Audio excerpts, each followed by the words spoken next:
പിതാവിൻ്റെയും പുത്രൻ്റെയും പരിശുദ്ധാത്മാവിൻ്റെയും നാമത്തിൽ ആമേൻ. ദിവ്യകാരുണ്യ വിമോചന ശുശ്രൂഷയിലേക്ക് പ്രിയപ്പെട്ടവരെ, നിങ്ങളെ എല്ലാവരെയും ഈ പ്രഭാതത്തിൽ വീണ്ടും ദൈവനാമത്തിൽ സ്വാഗതം ചെയ്യാൻ വലിയ സന്തോഷത്തോടെ ഈ എപ്പിസോഡിലേക്ക് ക്ഷണിക്കാൻ കഴിയുന്നതിൽ ഞാൻ ദൈവത്തിന് നന്ദി പറയുന്നു. നമ്മുടെ ഈ 40 ദിവസം നീളുന്ന പ്രാർത്ഥനാ യാത്രയിലെ 15ാമത്തെ ദിവസത്തിലേക്ക് നമ്മൾ കടക്കുകയാണ്. നമ്മുടെ ഈ ദിവസങ്ങളെല്ലാം തന്നെ നമുക്ക് ജീവിതത്തിന് വലിയ അനുഗ്രഹങ്ങൾ കൊണ്ടുവരുന്ന, ഒത്തിരി ആത്മീയമായിട്ട് നമ്മളെ വളർത്തുന്ന, നമ്മുടെ ജീവിതത്തിൽ ദൈവത്തിൻ്റെ പ്രകടമായ ഇടപെടൽ കാണാൻ കഴിയുന്ന സന്ദർഭങ്ങളാണ്.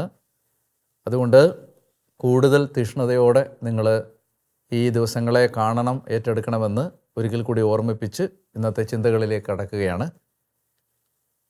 നമ്മളിന്ന് ദാവീദ് അർപ്പിച്ച ബലിയാണ് പഴയ നിയമത്തിൽ സാമുവേലിൻ്റെ 2-ാം പുസ്തകം 24-ാം അധ്യായത്തിൽ നിന്ന് കാണുന്നത്.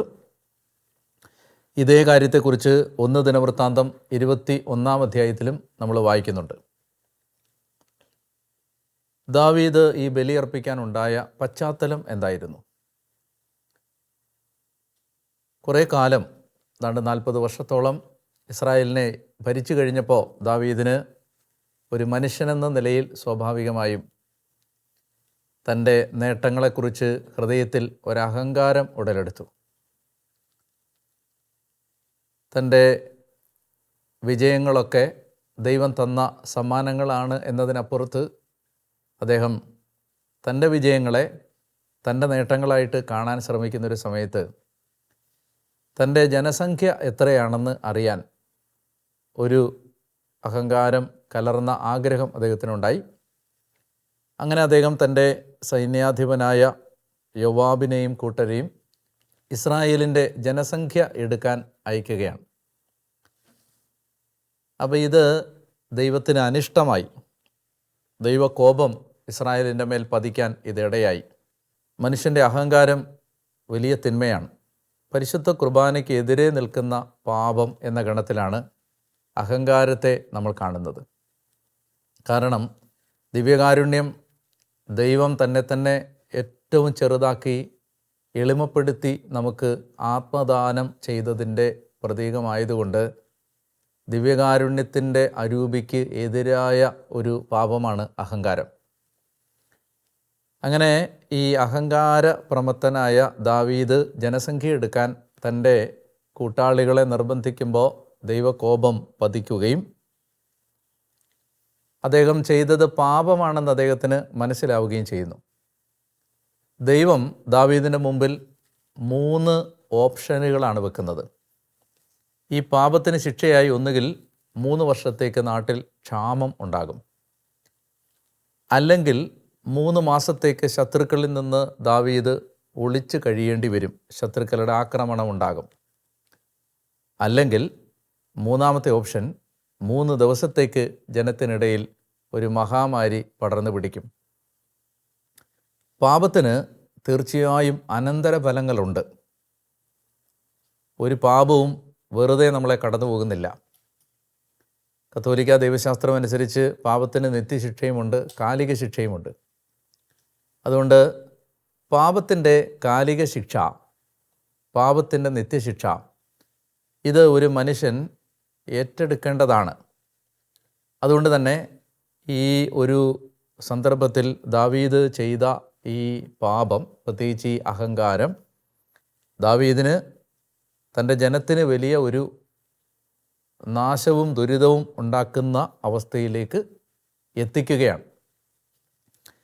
അങ്ങനെ ദാവീദ് ദൈവം വെക്കുന്ന ഈ 3 ഓപ്ഷനുകളിൽ നിന്ന് തിരഞ്ഞെടുക്കുന്നത് 3ാമത്തെ ഓപ്ഷനാണ്, 3 ദിവസത്തേക്ക് മഹാമാരി. അങ്ങനെ വളരെ വിഷമത്തിലായ ദാവീദ് ജനത്തിനിടയിലേക്ക് മഹാമാരി പടർന്നു പിടിക്കുമ്പോൾ ജനത്തിനിടയിലൂടെ സഞ്ചരിക്കുകയാണ്, കൊട്ടാരത്തിലല്ല. മഹാമാരി പടർന്നു പിടിച്ച് അത് എത്തിച്ചേരുന്നത് ജെറുസലേമിലാണ്. അങ്ങനെ ജെറുസലേം നഗരത്തിന് നേരെ ദൈവത്തിൻ്റെ സംഹാരദൂതൻ കൈനീട്ടുമ്പോൾ അനേകായിരം പേര് മരിച്ചു വീഴാൻ സാധ്യതയുണ്ടെന്ന് മനസ്സിലാക്കിയ ദാവീദ് ഈ മഹാമാരിയെ തടുത്തു നിർത്താൻ, ചെറുത്തു നിൽക്കാൻ, അതിനെ പ്രതിരോധിക്കാൻ പ്രവാചകനായ ഗാദിനോട് ഒരഭിപ്രായം ചോദിക്കുകയാണ്. അപ്പോൾ ഗാദ് പ്രവാചകൻ ദാവീദിന് പറഞ്ഞു കൊടുക്കുന്ന വഴിയാണ്, നീ ഒരു ദഹനബലി അർപ്പിച്ച് പാപപരിഹാരത്തിന് വേണ്ടി പ്രാർത്ഥിച്ചാൽ ദൈവകോപം ശമിക്കുകയും നിനക്ക് ജനത്തിനിടയിൽ പടർന്നു പിടിച്ച മഹാമാരിയിൽ നിന്ന് ഒരു മോചനം നേടാൻ കഴിയുകയും ചെയ്യുമെന്ന് ഗാദ് പ്രവാചകൻ ദാവീദിന് ഒരു ഉപദേശം കൊടുക്കുകയാണ്. പക്ഷേ ഇപ്പോഴുള്ള പ്രശ്നം, ദാവീദ് ജെറുസലേമിലല്ല. ബലി അർപ്പിക്കണമെങ്കിൽ ബലിപീഠം അന്ന് സ്ഥിതി ചെയ്യുന്നത് ഗിബയോനിലാണ്. അപ്പോൾ അതുകൊണ്ട് തന്നെ ദാവീദിന് ബലി അർപ്പിക്കാൻ ബലിപീഠമോ കാളകളോ ആടുമാടുകളോ ബലിവസ്തുക്കളോ ഒന്നും അദ്ദേഹം ഈ സഞ്ചാരത്തിലായിരിക്കുന്ന സമയത്ത് ലഭ്യമല്ല. ഈ സമയത്ത് അദ്ദേഹം എത്തി നിൽക്കുന്നത് ജബൂസ്യനായ അരവന എന്നു പേരുള്ള ഒരു മനുഷ്യൻ്റെ മെതിക്കളത്തിലാണ്. ധാന്യം മെതിക്കളത്തിൽ മെതിച്ച് കൂട്ടിയിടുന്ന അരവനായുടെ മെതിക്കളത്തിലാണ് ഇപ്പോൾ ദാവീദ് നിൽക്കുന്നത്. ഈ സമയത്ത് അദ്ദേഹം അരവനായോട് ചോദിക്കുകയാണ്, കർത്താവിന് ഒരു ബലിപീഠം പണിയാൻ നിന്റെ മെതിക്കളം എനിക്ക് തരണം. ഈ സമയത്ത് ദാവീദിനോട് ജബൂസ്യനായ അരവന പറയുന്ന മറുപടി, അദ്ദേഹം പറയുകയാണ്, യജമാനനെ, അങ്ങ് ആഗ്രഹിക്കുന്നത് പോലെ ബലിപീഠം പണിഞ്ഞുകൊള്ളുക, എൻ്റെ സ്ഥലം എടുത്തുകൊള്ളുക. ഇനി ബലി അർപ്പിക്കാൻ ബലിപീഠത്തിൽ അർപ്പിക്കേണ്ടതിന് കാളകളും വിറകുകളും മെതിവണ്ടികളും നുകങ്ങളും ഞാൻ അങ്ങേക്ക് സൗജന്യമായി തരാം. ഇതെല്ലാം അങ്ങ് എടുത്തുകൊള്ളുക. ഇത് അങ്ങയുടെ സ്വന്തം പോലെ അങ്ങ് എടുത്ത് ദൈവത്തിന് ബലി അർപ്പിച്ചുകൊള്ളുക. ഈ സമയത്താണ് 1 സാമുവേൽ 24:24 വളരെ പ്രസിദ്ധമായ ഒരു വചനമാണ്. ദാവീദ് പറയുകയാണ്, ദാവീദ് അരവനായോട് പറഞ്ഞു, ഇല്ല, വിലയ്ക്ക് മാത്രമേ നിൻ്റെ മെതിക്കളവും കാളകളും ബലിവസ്തുക്കളും എല്ലാം ഞാൻ വാങ്ങുകയുള്ളൂ. വിലയ്ക്ക് മാത്രമേ ഞാൻ വാങ്ങുകയുള്ളൂ. എനിക്ക് ഒരു ചെലവുമില്ലാത്ത ബലി ഞാൻ യഹോവയ്ക്ക് അർപ്പിക്കില്ല, ദൈവമായ കർത്താവിന് അർപ്പിക്കില്ല. അങ്ങനെ ദാവീദ് 50 ഷെക്കൽ വെള്ളി കൊടുത്ത് ഈ കളവും കാളകളും ബലിക്കുള്ള സാധന സാമഗ്രികളും വിലയ്ക്ക് വാങ്ങുകയാണ്. അങ്ങനെ അരവനായുടെ മെതിക്കളത്തിൽ വെച്ച് ദാവീദ് കർത്താവിന് ദഹനബലികളും സമാധാന ബലികളും അർപ്പിച്ചു. കർത്താവ് ദാവീദിൻ്റെ പ്രാർത്ഥന കേട്ടു. ഇസ്രായേലിൽ നിന്ന് മഹാമാരി വിട്ടുപോയി. നമ്മൾ ഈ ഭാഗത്ത് നിന്ന് ദിവ്യകാരുണ്യവുമായി ബന്ധപ്പെട്ട് ചില ചിന്തകൾ സമാഹരിക്കാൻ ആഗ്രഹിക്കുമ്പോൾ, ഒന്നാമതായി ഓരോ പരിശുദ്ധ കുർബാന അർപ്പണവും നമ്മൾ ചെയ്തു കൂട്ടുന്ന, അറിഞ്ഞും അറിയാതെയും ചെയ്തു കൂട്ടുന്ന നിരവധിയായ പാപങ്ങൾക്കുള്ള പരിഹാര ബലി കൂടിയാണ്. ഒരു കുർബാന അർപ്പിക്കുമ്പോൾ നമ്മുടെ പാപങ്ങൾക്ക് പരിഹാരം ആ കുർബാനയിൽ കിട്ടുന്നുണ്ട്. അതുകൊണ്ട് തന്നെ നമുക്ക് നമ്മുടെ ജീവിതത്തിൽ ദൈവത്തിൻ്റെ ക്രോധം, പാപത്തിൻ്റെ അനന്തരഫലമായ നിത്യശിക്ഷയും കാലിക ശിക്ഷകളും കുമ്പസാരത്തിലൂടെ മാറുന്നത് പോലെ തന്നെ വിശുദ്ധ കുർബാനയിൽ നമുക്ക് സഭയുടെ പ്രബോധനം അനുസരിച്ച് എല്ലാ ലഘുപാപങ്ങളും കുർബാനയിൽ മോചിക്കപ്പെടും. അപ്പം അങ്ങനെ പരിഹാരത്തിൻ്റെ ഒരു തലം പരിശുദ്ധ കുർബാനയ്ക്കുണ്ട് എന്ന് നമുക്ക് മനസ്സിലാക്കി തരുന്ന ഒരു പഴയ നിയമ ഭാഗമാണ് ഇത്. രണ്ടാമതായിട്ട്, ജനത്തിനിടയിലേക്ക് ഒരു മഹാമാരി പടർന്നു പിടിക്കുമ്പോൾ പ്രവാചകൻ കൊടുക്കുന്ന ഉപദേശം, ഈ മഹാമാരി അവസാനിക്കണമെങ്കിൽ ബലിപീഠം പണിത് ബലിയർപ്പിക്കുക എന്നുള്ളതാണ്. നമുക്ക് നമ്മുടെ ജീവിതത്തിൽ അപ്രതീക്ഷിതമായി എന്തെങ്കിലും അസ്വസ്ഥതകളോ വേദനകളോ രോഗങ്ങളോ തകർച്ചകളോ ഒക്കെ വരുമ്പോൾ പ്രായോഗികമായി നമുക്കതിൽ നിന്ന് പുറത്തു കിടക്കാൻ ഏറ്റവും എളുപ്പത്തിൽ നമ്മളെ സഹായിക്കുന്ന ഒരു കാര്യമാണ് ബലിയർപ്പിച്ച് പ്രാർത്ഥിക്കുക എന്നുള്ളത്. നമുക്കൊരാപത്തിൽ പെട്ടെന്ന് ദൈവത്തിൻ്റെ സഹായം വരാൻ നമ്മൾ ആഗ്രഹിക്കുന്നുണ്ടെങ്കിൽ അതിന് നമ്മൾ ചെയ്യേണ്ട ഏറ്റവും പ്രധാനപ്പെട്ട കാര്യം ബലിയർപ്പിച്ച് പ്രാർത്ഥിക്കുക എന്നുള്ളതാണ്. മൂന്നാമതായിട്ട് നമ്മൾ ഈ ഭാഗത്ത് നിന്ന് കാണുന്ന ഒരു ചിന്ത, ദാവീദ് താൻ ചെയ്ത തെറ്റിൻ്റെ ഉത്തരവാദിത്വത്തിൽ നിന്ന് ഒളിച്ചോടുന്നില്ല. അദ്ദേഹം ഉത്തരവാദിത്വം ഏറ്റെടുക്കുകയാണ്.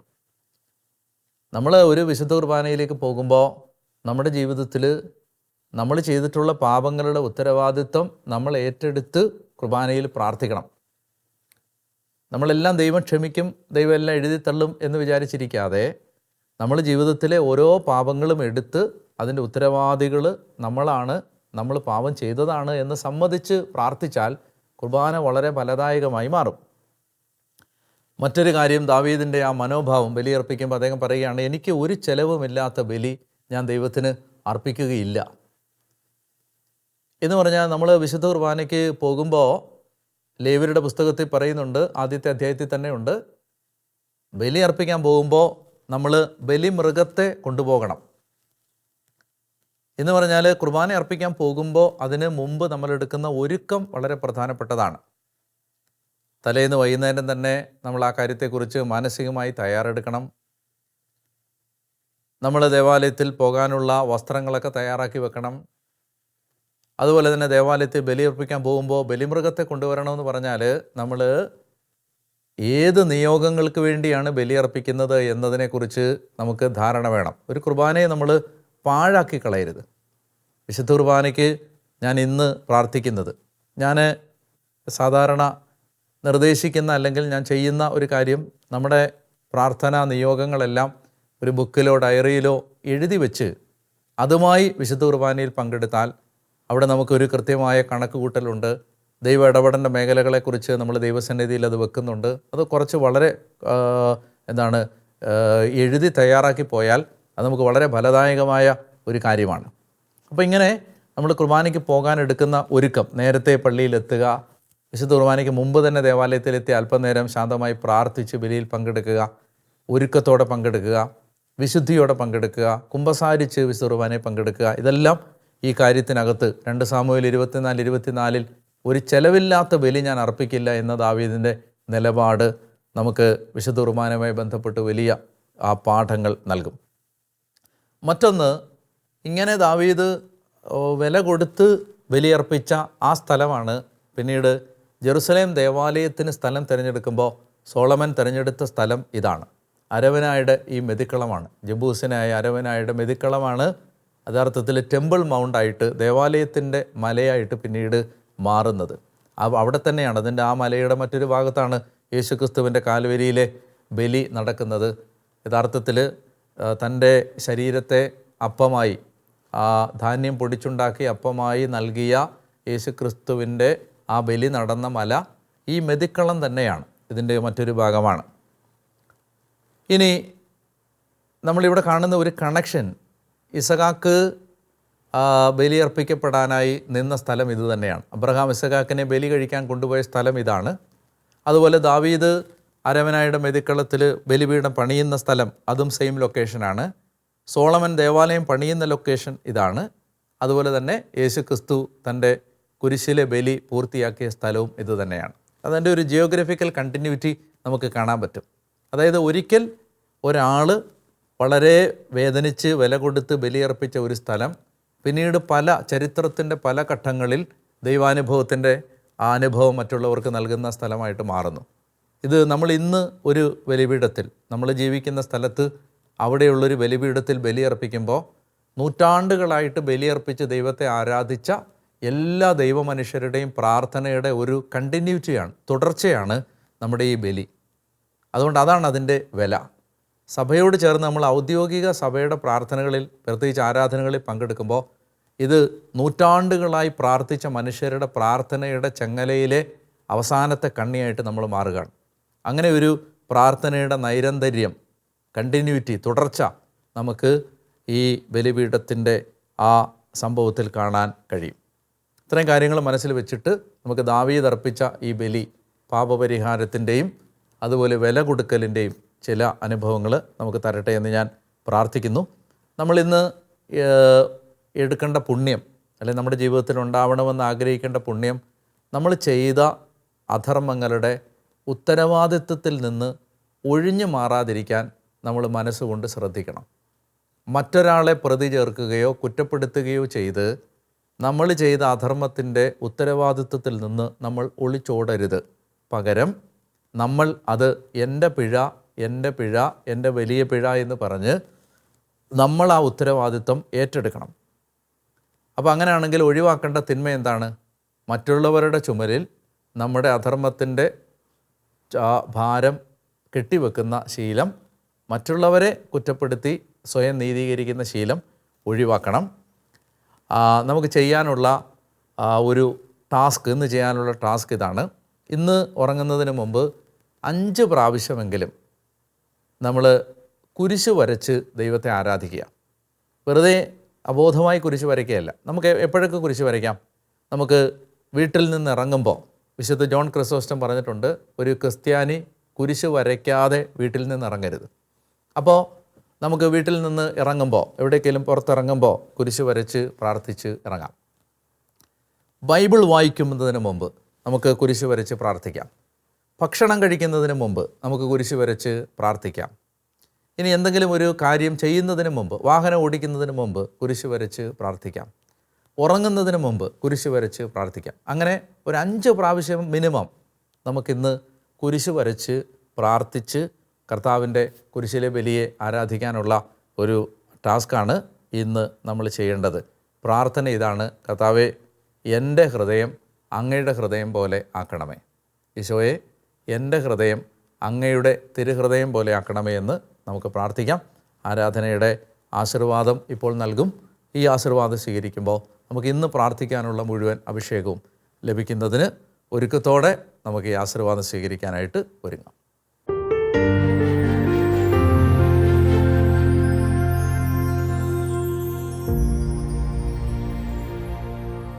പരിശുദ്ധ പരമ ദിവ്യകാരുണ്യേശോയ്ക്ക് നേരവും ആരാധനയും സ്തുതിയും പുകഴ്ചയും ഉണ്ടായിരിക്കട്ടെ. പ്രിയമുള്ളവരെ, ഇന്നത്തെ പരിശുദ്ധ കുർബാനയുടെ ആരാധനയിലേക്ക് നമ്മുടെ ജീവിതത്തിൻ്റെ എല്ലാ വേദനകളും നമുക്ക് ചേർത്ത് വെക്കാം. ദൈവം തന്ന നന്മകൾക്ക് നന്ദി പറയാം. കർത്താവിൻ്റെ കൃപയിലേക്ക് നമ്മളെ തന്നെ സമർപ്പിക്കാം. പ്രത്യേകിച്ച് നമ്മുടെ കുഞ്ഞുങ്ങളെ, തലമുറകളെ ഈശോയ്ക്ക് ഈ സമയത്ത് സമർപ്പിക്കാം. നല്ല കർത്താവേ, ഈ കുടുംബങ്ങൾക്ക് വേണ്ടി ഈ സമയത്ത് പ്രത്യേകം പ്രാർത്ഥിക്കുന്നു. കർത്താവായ ദൈവമേ, നിൻ്റെ കാരുണ്യം ഞങ്ങളുടെ കുടുംബങ്ങളിലേക്ക് കടന്നു വരാൻ ഞങ്ങൾ ആത്മാർത്ഥമായിട്ട് അങ്ങയെ ആരാധിക്കുമ്പോൾ പരിശുദ്ധാത്മാവ് ഞങ്ങളുടെ കുടുംബങ്ങളെ ഏറ്റെടുക്കണമേ എന്ന് പ്രാർത്ഥിക്കുന്നു. പ്രത്യേകിച്ച് ഞങ്ങളുടെ കുഞ്ഞുങ്ങളെ അങ്ങയുടെ കരങ്ങളിൽ ഏൽപ്പിക്കുന്നു. അവരെല്ലാം കർത്താവെ ദൈവത്തെ മാനിക്കുന്ന മക്കളായി വളർന്നു വരാൻ അങ്ങ് സഹായിക്കണം. ദാവീദ് എനിക്ക് ചെലവില്ലാത്ത ബലി ഞാൻ കർത്താവിന് അർപ്പിക്കില്ല എന്ന് പറഞ്ഞതുപോലെ ദൈവത്തിന് മൂല്യം കൊടുക്കുന്ന, ദൈവത്തെ ഒന്നാം സ്ഥാനത്ത് ഹൃദയത്തിൽ പ്രതിഷ്ഠിക്കുന്ന വ്യക്തികളാക്കി ഞങ്ങളെ മാറ്റണം എന്ന് പ്രാർത്ഥിക്കുന്നു. കർത്താവേ, ഇന്ന് ഈ ആശീർവാദം സ്വീകരിക്കുമ്പോൾ ഞങ്ങൾക്ക് പരിശുദ്ധ കുർബാനയെ ഏറ്റവും വിലപിടിപ്പുള്ള യാഥാർത്ഥ്യമായി ജീവിതത്തിൽ ഏറ്റെടുക്കാനുള്ള കൃപ അങ്ങ് തരണം എന്ന് പ്രാർത്ഥിക്കുന്നു. കർത്താവെ, തകർന്നിരിക്കുന്ന ഏതെങ്കിലും വ്യക്തി ഇന്ന് ഈ ശുശ്രൂഷയിൽ പങ്കെടുക്കുന്നുണ്ടെങ്കിൽ കർത്താവ് ഏറ്റെടുക്കണം, അനുഗ്രഹിക്കണം, ആശ്വസിപ്പിക്കണം, വിടുവിക്കണം, സൗഖ്യപ്പെടുത്തണം എന്ന് പ്രാർത്ഥിക്കുന്നു. നമുക്ക് പരിശുദ്ധ കുർബാനയുടെ ആശീർവാദം സ്വീകരിക്കാനായിട്ട് ഒരുങ്ങാം.